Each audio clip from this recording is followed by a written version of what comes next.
Welcome to part 2 of the latest podcast from the Gold Chronicles with Jim Rickards and Alex Stanczyk, presented by Physical Gold Fund.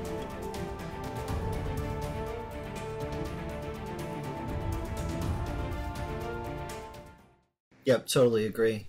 And, just kind of circling back around to the risk part of clearing gold through banks. My perspective as a manager of a physical gold fund is that if I'm a gold fund that has gold assets, and if there are investors that need liquidity and they want to sell gold assets, to me the biggest risk is if their prime broker is a bank.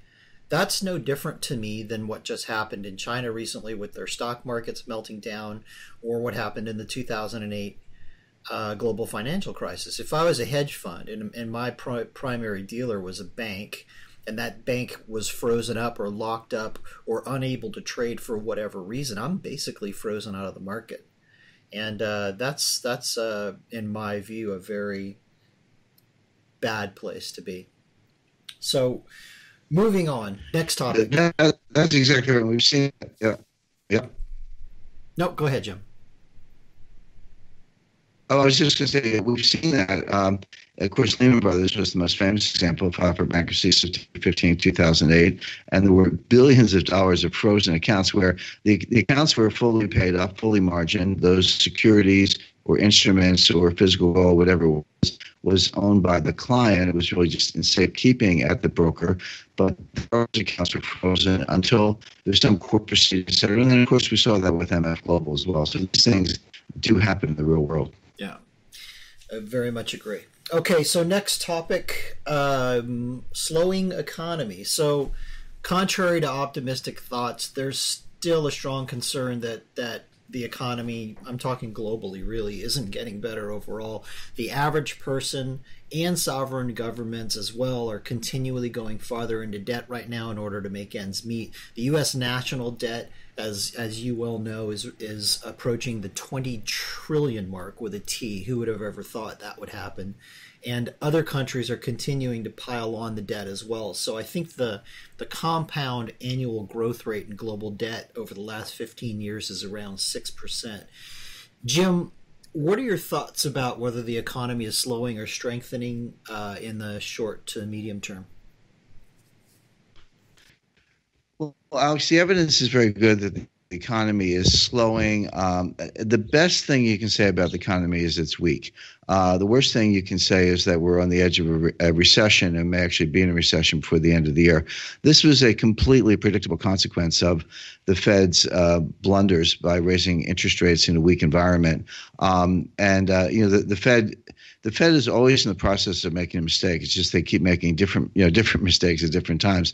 So let me unpack that a little bit and kind of talk about what's going on. And I think in past podcasts we've talked about my basic Fed model, my modal forecast for Fed activity, and I won't go into that in great detail because we have done it before for the listeners. But just to give you the short version of it, the Fed is on track to raise interest rates 4 times a year from now until the middle of 2019. So that would be March, June, September, December, 25 basis points each time, times 4, 1% a year through the middle of 2019 to get interest rates up to around 3.25%, which they would consider normalized. That would be a normal interest rate environment for this late in the business cycle.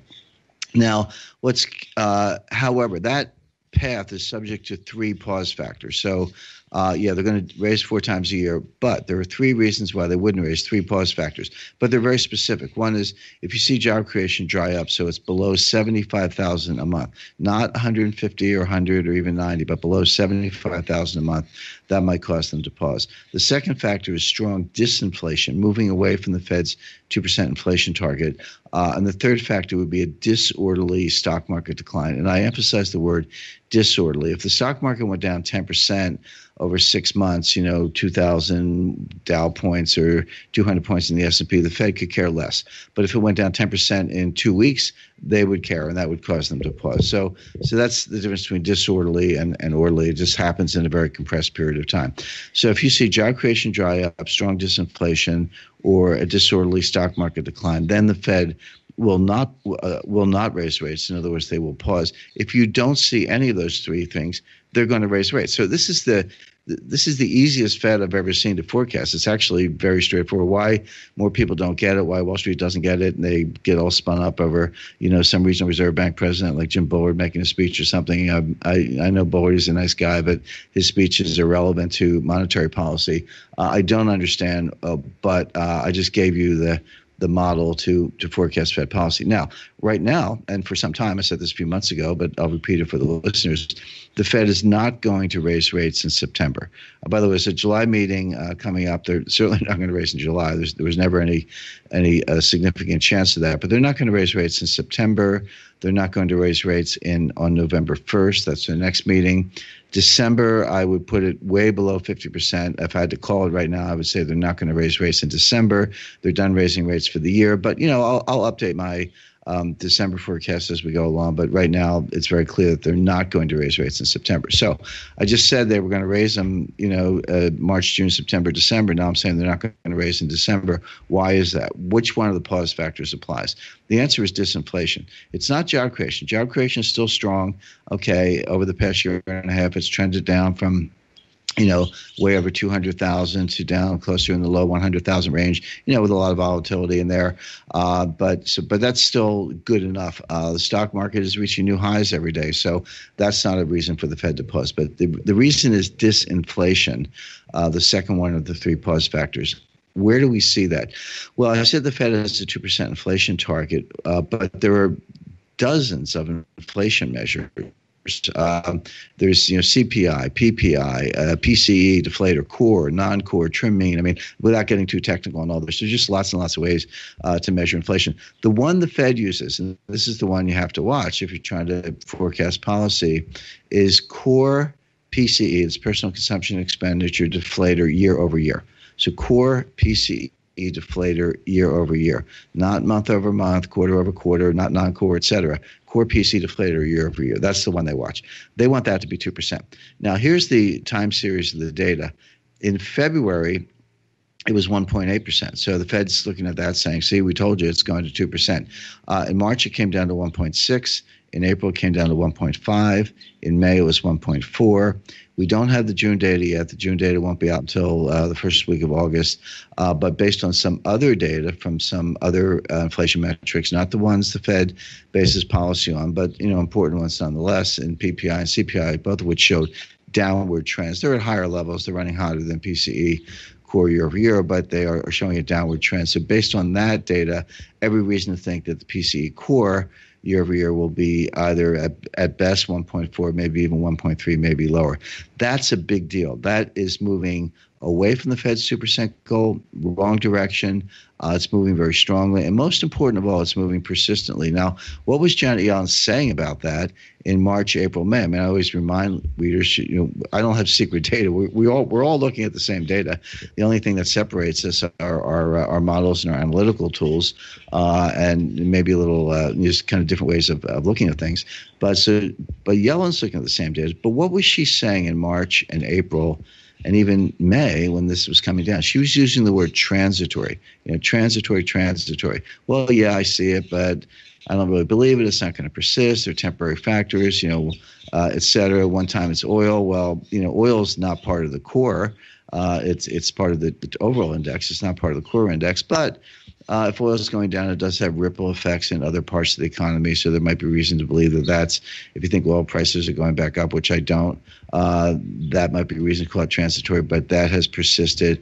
There's a price war in telecommunications carriers, your cell phone carriers, T-Mobile, Sprint, AT&T, whoever uses a price war going on there. She refers to that as transitory. I don't know if it's transitory or not, but I think she has the Gilda Radner problem. Remember, back in the day, Rosanna from Saturday Night Live, her punchline was, "It's always something." And that's Yellen's problem. She can look at one factor and say it's transitory, but it's always something. There's always something coming along. Could be healthcare, et cetera. So this is persistent. And she threw in the towel recently in her Humphrey Hawkins testimony to the House of Representatives a week ago Wednesday.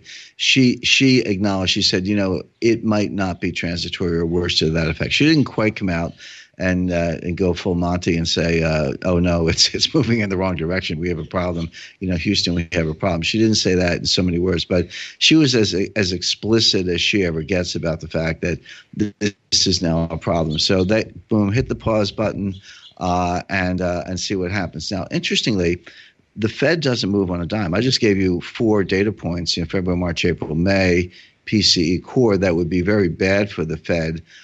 So you say, well, okay, so the July number, the June number is going to come out in early August. What if it goes up? What if it goes up to, 1.6?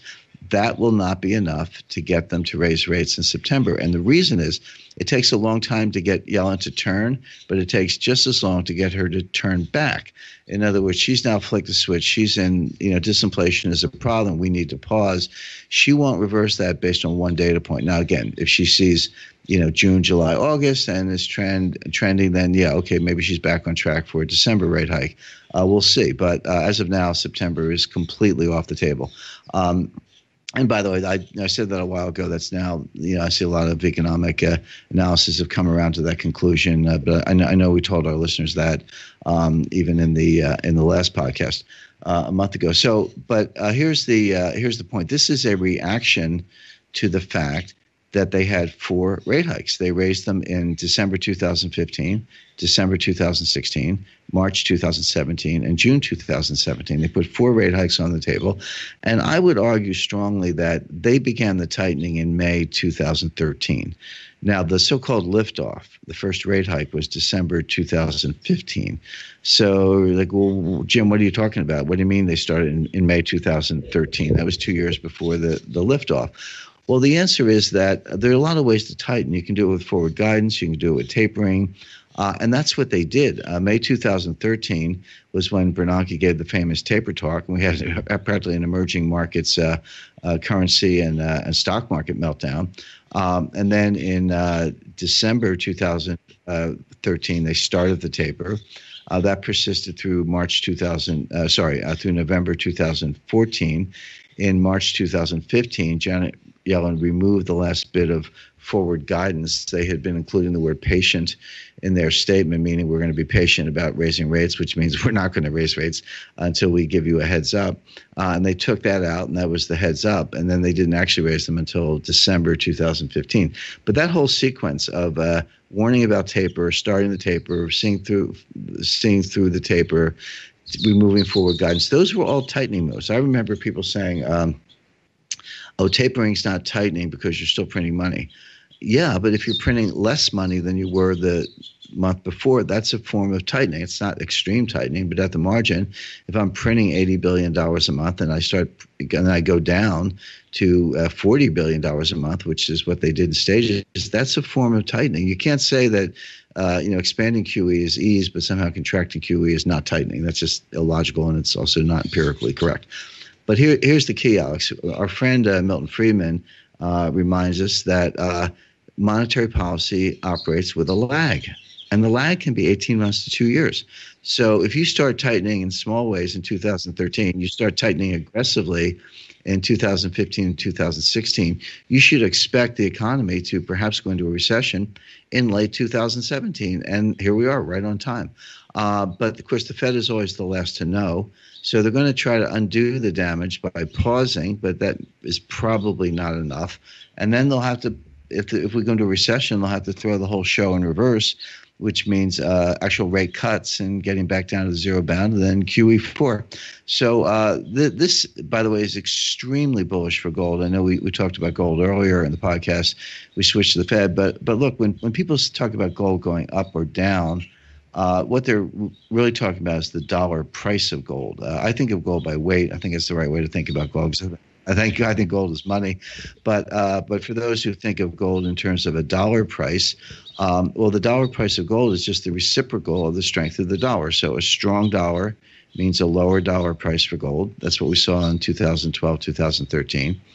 A weak dollar means a higher dollar price for gold. That's what we're starting to see now. Now, the dollar has come off the top, but when the Fed switches to ease along the lines I just described, when we get to September and they don't hike, and perhaps they offer some forward guidance and they say, we're not going to hike in December, this will weaken the dollar, and that's very bullish for gold. So my advice to gold investors is you've got a great entry point here. Don't wait till it's back up over 1,300. You might still want to buy then because it'll go even higher in the long run. But you've got a great entry point right now. Very, very good reason to buy gold based on this Fed forecast. If you like, Alex, I'll leave it to you, but it's a little bit technical. But our friend Leo Brainerd, who's also a member of the Board of Governors and voting member of the FOMC, gave a speech a couple days before Yellen's testimony. Yellen testified on July 13th, but Brainerd gave a speech on July 11th, which was absolutely fascinating and indicates that the Fed still doesn't get it. Yes, and speaking of policy lag and how that affects the value of the U.S. dollar, and as you just mentioned, the U.S. dollar and the U.S. dollar gold price is basically an expression of U.S. dollar buying power.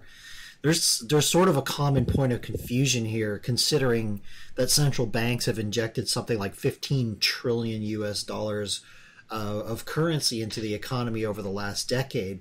But it really hasn't shown up in price inflation. And the area that we're seeing the inflation is in financial assets. So if you talk to Austrian economists, for example, they will tell you that asset price inflation is actually the precursor to consumer price inflation. So that could still be in the cards. And if we see that will definitely be an expression of the loss of buying power in the U.S. dollar. I study Austrian economics. I think it has a lot to offer. I don't consider myself an Austrian economist. I consider myself a complexity theorist and a few other branches of science that I bring to capital markets. That's how I understand capital markets. But yeah, the Austrians definitely have a lot to offer, and they would also say that I'm not sure that asset price inflation. I mean, it certainly can be a precursor to consumer price inflation. I wouldn't rule that out. And if they keep going, eventually it will be. But asset price inflation results in bubbles. And if bubbles burst, then you actually have financial panics. And you could have deflation in nominal space. But, of course, a financial panic would mean a major run to gold. So as a safe haven asset. So people would be, maybe other things would be collapsing, and maybe even consumer prices would be coming down in a recession or a financial panic, which they would. But gold and treasuries would be going up as safe havens. I remind people the greatest period of sustained deflation in American history was the Great Depression from 1929 to 1933. And yet in the Great Depression, gold went up 75% from $20 an ounce to $35 an ounce. And the best performing stock on the New York Stock Exchange was Homestake Mining, which rallied when the market was going down from top to bottom over 80%. So gold is a funny thing because it is money. It can perform very well even in environments when everything else is falling apart. All right, very good. Because people want money. Exactly. Okay, so Jim, we're pretty much out of time. We did have on the agenda for today a certain disturbing trend that's going on in China, but I think we're going to have to leave that for our next podcast. I appreciate you being on with me as always. It's been a great discussion, and I think our listeners are going to very much enjoy it. Thank you, Alex. Great to be with you. You have been listening to The Gold Chronicles with Jim Rickards and Alex Stanczyk, presented by Physical Gold Fund. Recordings can be found at physicalgoldfund.com/podcasts. You can register there for news of upcoming interviews with Jim Rickards and other world-class thinkers.